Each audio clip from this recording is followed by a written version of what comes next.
Assalamualaikum warahmatullahi wabarakatuh. Ini kita mau ngebahas hal receh sebenarnya ya. Tapi ya penting juga untuk kita bicarakan karena sensitif ya. Ini udah berapa kali diwacanakan, ya dibatalkan, diwacanakan lagi, dibatalkan terkait pengaturan toa masjid gitu. Kenapa sih negara ini usil banget ya ngurusin hal-hal receh seperti ini? Emang apa? Ya biarkan saja itu mekanisme masyarakat berjalan sebagaimana mestinya. Ya, memangnya ada problem apa sih sampai negara ngurusin hal receh seperti ini? Ya, memang ada konser di masjid tuh 24 jam sehingga mengganggu lingkungan. Enggak kan?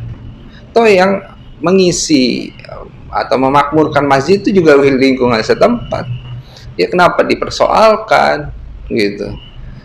Dan kenapa sih kayaknya sensi benar dengan umat Islam ini gitu. Menurut saya yang lebih mengganggu itu ya mohon maaf nih uh, Gus Menteri ya itu anak buah Anda itu yang suka dangdutan itu menurut saya jauh lebih mengganggu ya. Memang ada ya orang yang terganggu dengan suara azan, dengan suara tadarus, dengan suara tausiah, kan enggak lah. Apalagi ini kita akan nggak lama ya, sekitar 30 harian ke depan ya lebih, kita akan menghadapi atau kedatangan tamu istimewa yaitu bulan Ramadan gitu. Tentu aktivitas di masjid itu akan meningkat ya, meskipun sekarang kita masih menghadapi pandemi, tapi kita harap bahwa masjid tetap bisa dimakmurkan gitu.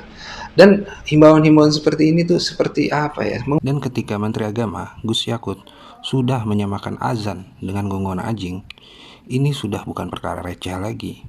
Ini sudah sangat berbahaya, ya, dan masuk penistaan agama. Bagaimana mungkin lantunan azan yang merdu itu, yang berisikan kalimat syahadat dan seruan untuk sholat, yang merupakan syiar Islam, ya, disamakan dengan gonggongan anjing. Ya, ini sangat berbahaya. Ya, ini sangat menyakiti perasaan umat. Ya, oleh karena itu, ya wajar jika banyak desakan untuk memproses hukum Gus Yakut. Hari ini sudah banyak yang ingin melaporkan beliau. Dan jelas, dulu Sukmawati bahkan pernah membandingkan azan dengan kidung. Dan MUI menyatakan itu merupakan penistaan agama gitu. Apalagi ketika Yakut membandingkan azan dengan gonggongan anjing. Ya, ini sangat-sangat melukai hati umat Islam gitu. Apalagi beliau adalah berstatus sebagai Menteri Agama, ya, juga perwakilan dari ormas Islam. Tolong ini diproses dong. Jangan kemudian karena dia adalah seorang menteri, ya, seorang pejabat, ya, memegang kekuasaan, terkesan kebal hukum dan kasusnya jalan di tempat. Ya, ini tidak benar. Apa yang disebut dengan equality before the law itu harus diterapkan. Pada kasus Sukmawati, kasusnya ini jalan di tempat. Ya, selesai ketika dia meminta maaf kepada MUI. Ya, ini juga tidak tepat. Ya, mau sampai kapan seperti ini? Orang seenaknya menghina sana, menghina sini, menghina ajaran agama lain, ya, menistakan agama lain, lalu selesai dengan minta maaf. Tidak bisa dong, hukum harus tegak. Ya, mulut-mulut busuk yang mengoyak-ngoyak persatuan kita harus ditindak. Tidak peduli siapa dia. Ya, tidak pandang bulu. Ya, apalagi ini adalah delik umum.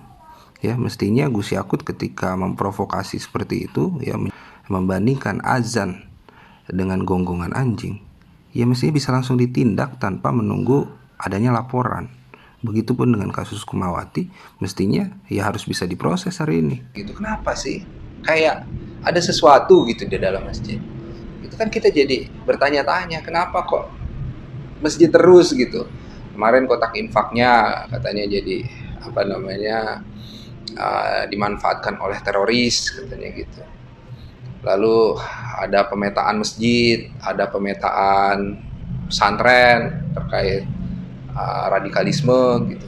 Kenapa sih selalu Islam, masjid yang dicurigai gitu?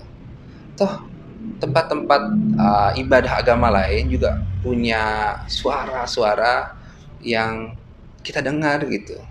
Dan kita nggak masalah dengan itu gitu. Ada yang bunyiin lonceng, ada yang bunyiin gong gitu. kita juga nggak masalah, kita tetap bisa bertoleransi. Dan masyarakat Muslim di Indonesia ini lebih tua daripada negara ini gitu loh. Dari dulu sudah terjadi dan tidak pernah ada masalah, tidak pernah ada gesekan. Kenapa kok sekarang negara ikut campur, ada masalah apa gitu loh. Jadi tolong camkan ini ya, Bapak Menteri, Gus Yakut, tolong pertimbangkan lagi, jangan terus-terusan membuat hal-hal yang kontroversi.